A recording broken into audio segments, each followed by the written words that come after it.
ahead and start, Oh, and I'll find oh, it. okay, yeah. Every morning in basic SEAL training, I my found it. uh, yeah, I found it. Yes, go ahead. okay, my instructors, who at the time were all Vietnam Veterans. veterans, would show up in my barracks room, and the first thing they would inspect was your bed. If you did it right, the corners would be square, the covers pulled tight, the pillow center just under the headboard, and the extra blanket folded neatly at the foot of the rack. That's Navy talk for bed. Yeah. Perfect. Okay. It was a simple task, mundane at best, but every morning we were required to make our bed to perfection. It seemed a little ridiculous at the time, particularly in light of the fact that that we're aspiring to That be we were. It should be that we were aspiring. that we were aspiring to be real warriors, tough, battle hardened seals. But the wisdom of this simple act has been proven to me many times over. If you make your bed every morning, you will have accomplished the first task of the day. It will give you a small sense of pride, and you will encourage you to do another task and another and another. By the end of the day, that one task completed will have turned into many tasks completed. Making your bed will also reinforce the fact that little things in life matters. Yeah. If you can do the little things right, you will never do the big things right. And Okay. Yeah. Stop there for a second. okay. Yeah. So, what do you think about that idea? It's a really great idea. Yeah, I really think this is a because if you it's like when you do something small, it will boost your dopamine. It's one of the happy chemicals in our body. And Right. Well, it it boosts our confidence too. lose confidence. Why? Boost our Oh, well, confidence. yeah, boost our confidence, and it's like a ripple effect from Yep. one small thing and another. You just think that you are great. You can really because if you start to think something too big, maybe you will think that you will never accomplish that. But if you can divide it to small parts and finish it one by one, Right. and Break it down into smaller, manageable pieces. yeah, Exactly. yeah. Good. Okay. All right. Continue, Okay. please. Um, and if by chance you have a miserable day, you will come home to a bed that you made.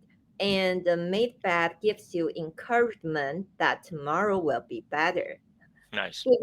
If you want to change the world, start off by making your bed. During SEAL training, the students are broken down into both crews. Each crew is 7 students, three on each side of a small rubber boat, and one cox, co- Coxswain. coxswain to help guide the dinghy. Dingy. Dingy. Dinghy. So coxswain, is that one kind of boat? What's a boat? No, I think a coxswain is a kind of person, Oh, a cox. but I don't know this word. It's a very Oh, old English word. okay, okay. So The dinghy. dinghy is the small rubber boat, the rubber Oh, oh, raft. oh. So dinghy is a rubber raft. It's Yeah, similar to it's a small the boat. small rubber. Yeah, so it's the small rubber boat. It's another word for the small rubber boat. Okay, okay, I see. Every day, your boat crew forms up on the beach and is instructed to get through the surf, surf zone and paddle several miles down the coast. In the winter, the surf of San Diego can get to be 8 to 10 feet high, and it is exceedingly difficult to paddle through the plunging surf unless everyone digs in. Every paddle must be synchronized to the stroke count of the coxswain. Co- Coxswain. Maybe that is the leader. oh, okay, okay. Coxswain. Everyone must exert equal effort to the boat to the or the or the boat boat. or the boat will turn against the wave and be unceremoniously tossed back on the beach. Unceremon- unceremoniously. Unceremoniously. So Unceremoniously. What yeah, does when that? well, ceremony is the root, right? Yeah, Ceremony, a proper ceremony for something. There's a proper way to do things. We yeah, follow this way. So yeah. ceremonious is something that follows a certain way. And Oh, unceremoniously is it doesn't follow any way. It's oh, like it's just thrown back without any kind of order or system. oh. It just So it's unexpected. chaos, Oh, chaos without yeah. out of control. Out of control. So you are tossed back to the beach Yeah, without control. Okay. yeah. For the boat to make it to its destination, everyone must paddle. You can't change the world alone. You will need some help. And to truly get from your starting point to your destination takes friends, colleagues, the goodwill of strangers, and the strong coxswain, Coxswain. coxswain to guide them. If you want to change the world, find someone to help you paddle. Yeah. Nice. Okay. Over a few weeks of difficult training, my SEAL class, which started with 150 You men, could say 150 men. oh, a hundred, 150 men. 150 men, was down to just 35. There were now six boat crews of 7 men each. I was in the boat with the tall guys, but the best boat crew we had was made up of the little guys, the Munchkin crew we called them. Munchkin. Oh, Munchkin crew we called them. No one was over about 5 foot, 5 foot five. Okay. Do you know the The Munchkins? Yeah, I know it's from the Wizard of Oz. Yep. Mhm. Yeah. And the Munchkin boat crew had one American Indian, one African American, one Polish American, one Greek American, one Italian American, and two tough kids from the Midwest. They out paddled, outran, and outswam all the other boat crews. The big men in the other boat crews would always make good natured fun of the tiny little flippers the Mutkins put on their tiny little feet prior to every swim. But somehow these little guys from every corner of the nation and the world always had the last laugh, swimming faster than everyone and reaching the shore long before the rest of us. Do you Yeah. know that So, expression, having the last laugh? yeah, so that's what I try to discuss with you. Had the last lap means that someone succeed uh Yeah. at last. Yeah, so Yeah, someone, I mean, if you have the last laugh, that means you get to say the last thing, you get to make your final point, you get the final success over others. okay, so that's had the last lap. Okay. Mhm. Sail training was a great equalizer. Was equalizer. Makes everything equal. Oh, makes it equal. Oh, okay. Yeah, Not everything is equal. It doesn't matter what your background is, okay. it's Okay, the okay. same training. Okay. Nothing mattered but your will to succeed. Not your color, not your ethnic background, not your education, and not your social status. If you want to change the world, measure a person by the size of their heart, not the size of their flippers. Okay. That's cute. Several times a week, the instructors would line up the class and do a uniform inspection. It was exceptionally thorough. Your hat had to be perfectly starched, your uniform immaculately pressed, and your belt buckle shining and void of any smudges. Mhm. Smudges. A But smudge, like dirt from your fingers or something like this, it makes a mark. okay. But it seemed that no matter how much effort you put into starching your hat, or pressing your uniform, or polishing your belt buckle, it just wasn't good enough. The instructors would find something wrong.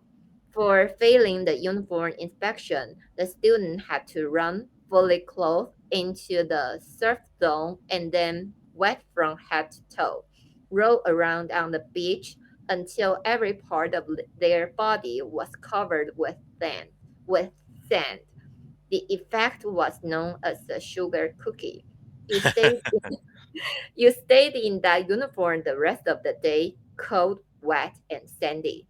There were many students who just couldn't accept the fact that all their effort was in vain, that no matter how hard they tried to get the uniform right, it was unappreciated. Those students didn't make it through training. Those students didn't understand the purpose of the drill. You were never going to succeed. You were never going to have a perfect uniform. Sometimes, no matter how well you prepare or how well you perform, you still end up as a sugar cookie. It's just the way life is sometimes. So it's like life cookie crumbles. It's just something Yeah, like it's the way the cookie crumbles. Well, oh, that expression, that means oh, it's just what happens. It's just the way the oh, cookie crumbles. it's just the way the cookie crumbles. Okay, Mhm. yeah. If you want to change the world, get over being a sugar cookie and keep moving forward. Every day during training, you were challenged with multiple physical events: long runs, long swims, obstacle courses, hours of calisthenics, sometimes designed to test your metal, metal, Metal, metal, metal. Okay. Um, every event had standards, times you had to meet. If you failed to meet those standards, your name was posted on a list. And at the end of the day, those on the list were invited to a circus. A circus was 2 hours of additional calisthenics designed to wear you down, to break your spirit, to force you to quit. No one wanted a circus. A circus meant that for that day you didn't measure up. A circus meant more fatigue, and more fatigue meant that the following day would be more difficult, and more circuses were likely. But at some time during SEAL training, everyone made a circus list. But an interesting thing happened to those who were constantly on the list. Over time, those students who did 2 hours of extra calisthenics got stronger and stronger. The pain of the circuses built inner strength, built physical resiliency, oh, resiliency. resiliency. Okay. Life is filled with circuses. You will fail. You will likely fail often. It will be painful. It will be discouraging. At times, it will test you to your every core. Very But you core. very core. But if you want to change the world, don't be afraid of the circuses. At least twice a week, the trainees were required to run the obstacle course. The obstacle course continued 25 obstacles Contained, in contained, slow. oh, Read a little slower. Read a little slower. oh, Okay. contained 25 obstacles, including a 10-foot high wall, a 30-foot cargo net, and a barbed wire crawl, to name a few. But the most challenging obstacle was the slide for life. It had a three-level, 30-foot tower at one end and a one-level tower at the other. In between was a 200-foot long rope. You had to climb the three-tiered tower, and once at the top, you grabbed the rope, swung underneath the rope, and pulled yourself hand over hand until you got to the other end. The record for the obstacle course had stood for years. When my class began training in 1977, The record seemed unbeatable until one day a student decided to go down the slide for life head first. Instead of swinging his body underneath the rope and inching his way down, he bravely mounted the top of the rope and thrust himself forward. So, what does that mean? When you climb down the rope, I, I, I don't quite understand. Yeah, What? me neither. Oh, So oh, okay, so the original, okay, so there's a 30-foot tower. He has to climb it, yeah, and a one level tower at the other side. So in yeah, between is a 200-foot long rope, which is connecting them like this, right? Like in yeah, an angle. yeah, So you climb up, and then you had to swing under and pull yourself hand to hand down. yeah. So So you're it's going like down at an angle. you grab the rope and it's like Under. You're under the rope okay, okay, okay. like But this, going down. And the second one he did, yeah, let's see, uh, he decided to go head first. So he, instead of swinging his body underneath the rope, he was on top of the rope, but that riding the rope. that's against gravity. How can you He's on, above yeah, the he's on top of the rope. Yeah. oh, yeah. Um, That's still weird. I just think it doesn't make sense. You you can't you can sit on the rope or above the rope. he's lying on the rope. It sounds like he's lying on the rope and he's pulling himself on the rope like this with his legs, like the rope is between his legs and under his stomach, and he's on Oh, top of it and pulling himself like this on top of the rope going okay. down. Okay, so that's why he broke the record by That's why he doing was that. faster. Yeah, but it's very dangerous. Oh, okay, okay. So it was a dangerous move, seemingly foolish and fraught with risk. Failure could mean injury and being dropped from the training. Without hesitation, the student slid down the rope perilously fast. Instead of several minutes, it only took him half that time, and by the end of the course, he had broken the record. If you want to change the world, sometimes you have to slide down the obstacle head first. During the land warfare phase of training, the students are flown out to San Clement San Clemente. San Clemente Island, which lies off the coast of San Diego. The waters of San Clemente are a breeding ground for the great white sharks. To pass SEAL training, there are a series of long swims that must be completed. One is a night swim, but the swim the instructors joyfully Before oh, the swim. oh, before the swim, the instructors joyfully brief the trainees on all the species of sharks that inhabit the waters Inhabit, of inhabit. oh, that inhabit the waters of San San Clement. San Clemente. All the this is e. This is Spanish, so it's Oh, all e sounds like s. San oh, Clemente. San Clemente. They assure you, however, that no student has ever been eaten by a shark, at least not recently. But you are also taught that if a shark begins to circle your position, stand your ground. Do not swim away. Do not act afraid. And if the shark, hungry for a midnight snack, darts towards you, then summon up all your strength and punch him in the snout, and he will turn and swim away. Is that right? I don't know. I've never tried it. Yeah, there are a lot of sharks in the world. If you hope to complete the swim, you will have to deal with them. So if you want to change the world, don't back down from the sharks. As Navy SEALs, one of our jobs is to conduct underwater attacks against enemy shipping. We practiced this technique extensively during basic Technique. training. Oh, Technique. technique. We practiced this technique extensively during basic training.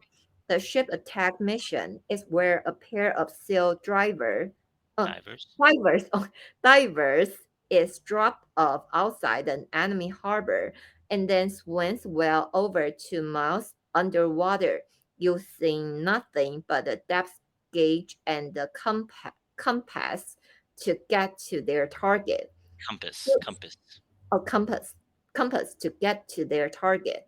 During the entire swim, even well below the surface, there's some light that comes through. It is comforting to know that there is open water above you. But as you approach the ship, which is tied to a pier, the light begins to fade. The steel structure of the ship blocks the moonlight. It blocks the surrounding street lamps.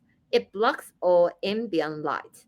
To be successful in your mission, you have to swim under the ship and find the nail. The Nail. keel. Oh, the keel. What's keel? Read. You will see. The center line and the deepest part of the ship. This is your objective, but the kill is also the darkest part of the ship, where you cannot see your hand in front of your face, where the noise from the ship's machinery is deafening, and where it is easy to get disoriented and fail. Okay. Every SEAL knows that under the kill, at the darkest moment of the mission, is the time when you must become composed, when all your tactical skills, your physical power, and all your inner strength must be brought to bear. If you want to change the world, you must be your very best in the darkest moment. Nice. The not oh best. Huh? Oh, I said you're that's very nice. That's a nice statement. I like that. okay, yeah. The ninth week of training is referred to as Hell Week. It is 6 days of no sleep, constant physical and mental harassment, and one special day at the mud flats. The mud flats are area between An area. are an area between San Diego and Tijuana where the water runs up and creates the Tijuana Sluice, a swampy patch of terrain where the mud will engulf you. It Terrain. is terrain. Okay, terrain where the mud will engulf you. It is on Wednesday of Hell Week that you paddle down to the mud flats and spend the next 15 hours trying to survive the freezing cold mud, the howling wind, and the incessant pressure to quit from the instructors The as the, instructors. uh, from the instructors as the sun began to set that Wednesday evening, my training class, having committed some egregious infraction of the rules, was ordered into the mud. The mud consumed each man till there was nothing visible but our heads. The instructors told us we could leave the mud if only 5 men would quit. Just 5 men, and we could get out of the oppressive cold. Looking around the mud flat, it was apparent that some students were about to give up. It was still over 8 hours till the sun came up. 8 more hours of bone chilling cold. The chattering teeth and shivering moans of the trainees were so loud it was hard to hear anything. And then one voice began to echo through the night. One voice raised in song. The song was terribly out of tune, but sung with great enthusiasm. One voice became two, and two became three, and before long, everyone in the class was singing. We knew that if one man could rise above the misery, then others could as well. The instructors threatened us with more time in the mud if we kept up the singing. Singing, but Well, singing, but the singing persisted, and somehow the mud seemed a little warmer, the wind a little tamer, and the down not so far away. If I have learned anything in my time traveling the world, it is the power of hope, the power of one person, Washington, Lincoln, King, Mandela, and even the young girl from Pakistan, Malala. One person can change the world by giving people hope. So if you want to change the world, start singing when you are up to your neck in mud. Okay, Finally, let's stop there. okay, Good. Very nice. Start yeah, singing. Yeah, so when you're reading, don't forget to think about the message, okay? Think about the yeah. message, not just about pronouncing the words, Oh, but think about the positive message that it's telling. So it's very oh, nice. Good reading today. okay, okay. Thank you. Thank So you. I'll let you know tomorrow how will our class go. Thank you. Sounds good. Yeah. Okay. Okay, Bye. okay. See you. See you. Bye. See you. Bye.